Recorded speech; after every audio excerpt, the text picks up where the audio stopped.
दोस्तों स्वागत है आपके अपने चैनल सिविल साइट विजिट में। तो आज भी आपके लिए प्रैक्टिकल नॉलेज हम लेके आए हैं। तो आज मैं आपको बताऊंगा कि काफ़ी दिनों से कमेंट आ रहे थे, सर बताइए कि सिविल इंजीनियर का क्या काम होता है साइट पे, या साइट इंजीनियर का क्या काम होता है।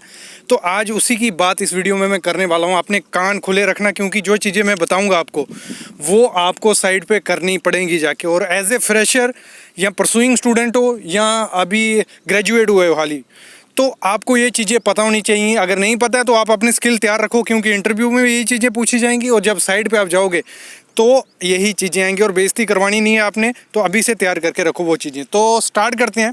सबसे पहली चीज़ जो साइट इंजीनियर को साइट पे करनी पड़ती है वो है ड्राइंग रीडिंग। मतलब साइट इंजीनियर या सिविल इंजीनियर हम बोलें तो आपको ड्राइंग रीडिंग आनी चाहिए।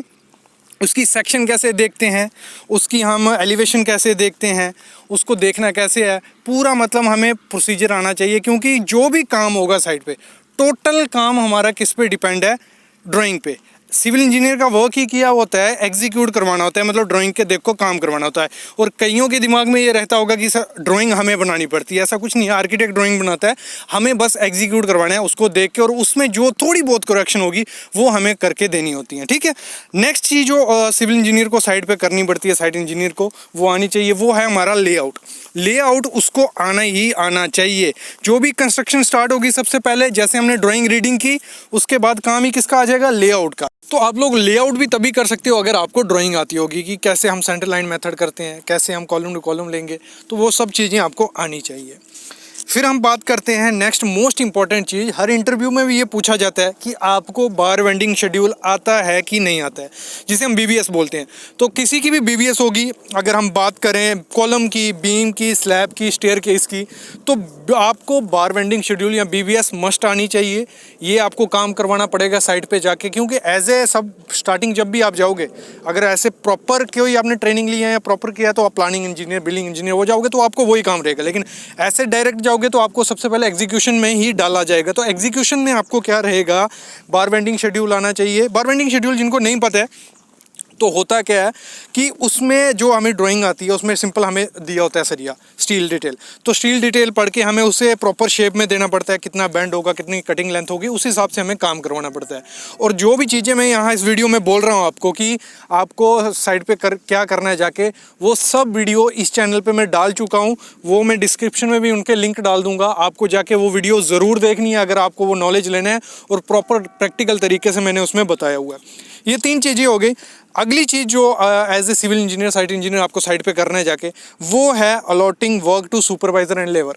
मतलब जो आपका सुपरवाइज़र होगा उसको गाइडेंस देनी है कि आज आपको ये काम करवाना है, इस हिसाब से ये काम करवाना है। और जो सुपरवाइज़र होगा वो आगे फर्दर फोरमैन या लेबर को समझाएगा कि ऐसे ऐसे काम करना है। फिर आपका सिर्फ सुपरविज़न का काम रहेगा, आपको देखते रहना है कि प्रॉपर से काम चल रहा है नहीं चल रहा है। क्योंकि एक बार जब गलती हो गई, उसको सुधारने में लाखों रुपए लग जाते हैं। मतलब एक कॉलम कास्ट हो गया, वो गलती हो गई, मतलब वो वर्टिकल नहीं रहा सीधा, उसको बनाने में कम पैसा लगेगा, तोड़ने में उससे डबल ट्रिपल पैसा लग जाता है और टाइम कंज्यूम होता है। और इंडस्ट्री में सबसे टाइम ज़्यादा मतलब नीड होता है, टाइम के साथ प्रोजेक्ट ख़त्म करना होता है, उसमें गलती की गुंजाइश कभी नहीं होती है। तो हमेशा आपको एक चीज़ को 2 या 3 बार चेक करना है। अगली चीज़ होती है, जैसे मैंने कहा सुपरविज़न। तो कोई भी काम हो रहा है उसको आपको थोड़ी थोड़ी देर में सुपरविज़न करती रहनी है, या स्टेटस लेते रहना है सुपरवाइजर्स की, प्रॉपर काम चल रहा है, कुछ दिक्कत है तो जाके चेक कर लो, ड्राइंग लेके चेक कर लेना है। और डिटेल रखनी है वर्क की, जो भी काम चल रहा है साइट पे उसकी डिटेल आपके पास होनी चाहिए। एज ए सिविल इंजीनियर आपकी ये काम रहता है जब भी आप साइट पर जाओगे। और आपको चेकिंग करते रहना चाहिए कि क्या मटीरियल आया है, कितना मटीरियल स्टॉक पड़ा है, कितना हमें आगे ज़रूरत पड़ेगी। ये भी साइट सिविल इंजीनियर की रिस्पॉन्सिबिलिटी होती है कि अगर जो कल काम होने वाला है, जिसका कल कंस्ट्रक्शन होने वाला है, वो मटेरियल अवेलेबल है, या 2 दिन बाद जिसकी ज़रूरत पड़ेगी वो मटेरियल अवेलेबल है कि नहीं, तो वो सब आपके पास रिकॉर्ड होना चाहिए। और जो भी मटेरियल आएगा उसकी स्पेसिफिकेशन, उसकी क्वांटिटी वगैरह, ये सब चीज़ें आपके पास होनी चाहिए। ये सब हो गया।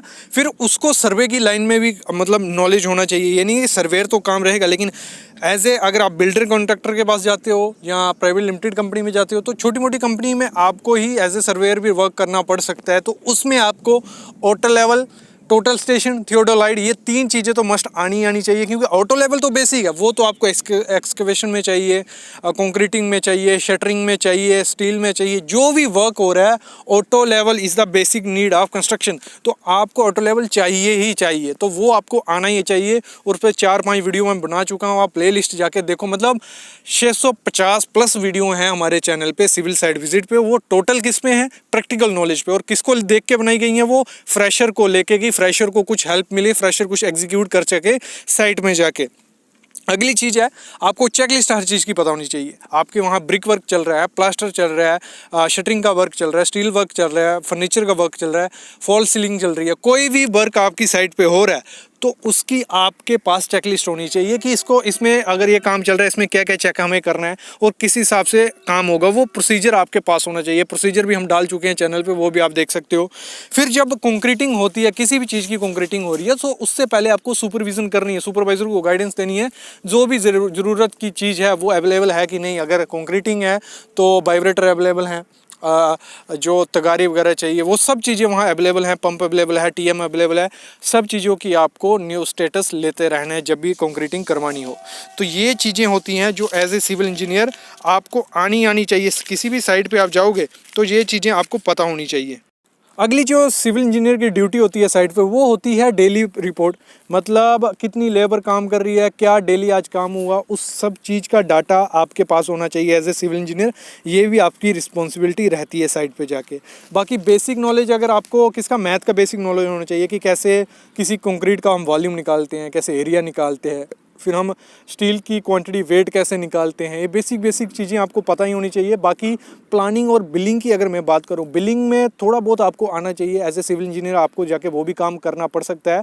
मतलब ये नहीं है कि आरए बिल, जो रनिंग बिल होते हैं या पक्के बिल जिन्हें हम बोलते हैं, वो बनाने हैं, लेकिन सब कॉन्ट्रैक्टर का बिल आपको बनाना आना ही चाहिए, क्योंकि साइट पे आपको वो काम भी दे सकते हैं। और एज ए बीटेक या बी या डिप्लोमा सिविल इंजीनियर आपको इतना बेसिक तो होना ही चाहिए। ये बेसिक चीज़ें थी, ये तो मस्ट आप एज ए सिविल इंजीनियर आपको आना चाहिए। बाकी हम प्लानिंग की बात करें तो प्लानिंग में इतना ज़्यादा आपको एज ए सिविल इंजीनियर नहीं डालेंगे, लेकिन थोड़ा बहुत बेसिक प्लानिंग आपको पता होनी चाहिए कि कौन से काम के लिए कितना हमें आदमी चाहिए, कितना एग्जीक्यूट करने के लिए, वो चीज़ें आपको पता होनी चाहिए। बाकी बेसिक वर्क जो बिल्डिंग कंस्ट्रक्शन का रहता है वो आपको थोड़ा बहुत नॉलेज होनी चाहिए। और एज ए सिविल इंजीनियर जब आप साइट पे जाओगे, यही बेसिक काम आपको करने रहेंगे। जो मैंने आपको अभी 7-8 काम बताए, ये बेसिक काम है, और भी इसमें एक्सपेंड हो सकता है, एक्सपेंशन हो सकता है। जैसे मैंने कहा, ये हर कंपनी पे डिपेंड होता है कि एज ए सिविल इंजीनियर वहाँ जाके आपको क्या काम करना पड़ सकता है। क्योंकि कॉन्ट्रैक्टर में, कंपनी में जो बिल्डर होंगे, उन कंपनी में आपके ऊपर ज़्यादा लोड होगा। लोड इन द सेंस कि आप पे वर्क लोड ज़्यादा होगा, काम ज़्यादा होगा। लेकिन अगर आप प्रोफेशनल कंपनी में जाते हो, जो जिस लाइन में आप रहोगे वही वर्क आपका रहेगा। मतलब उसमें आपको एज ए क्लाइंट जाते हो या एज ए सिविल इंजीनियर जाते हो, आपका एक बेसिक काम रहेगा, वही आपको उस पर बनना होगा। लेकिन बिल्डर कंपनी में बन बाती के काम होते हैं। जैसे मैंने जितने काम बताए आपको एज ए कॉन्ट्रैक्टर कंपनी में वो देखने को मिलेंगे, तो आपको उसके लिए तैयार रहना है। और तैयार कैसे हो सकते हो, डिस्क्रिप्शन में भी लिंक डाल चुका हूँ वीडियोस के में। आप प्ले लिस्ट देखो, 650 प्लस वीडियोस है, वो सिर्फ आपके लिए बनाई है। आप देखोगे, सीखोगे, और जब साइट पर आप जाओगे तो थैंकफुल होंगे सिविल साइट विजिट का। थैंक यू गाइस, और प्लीज़ सब्सक्राइब कर लो चैनल को। Thank you.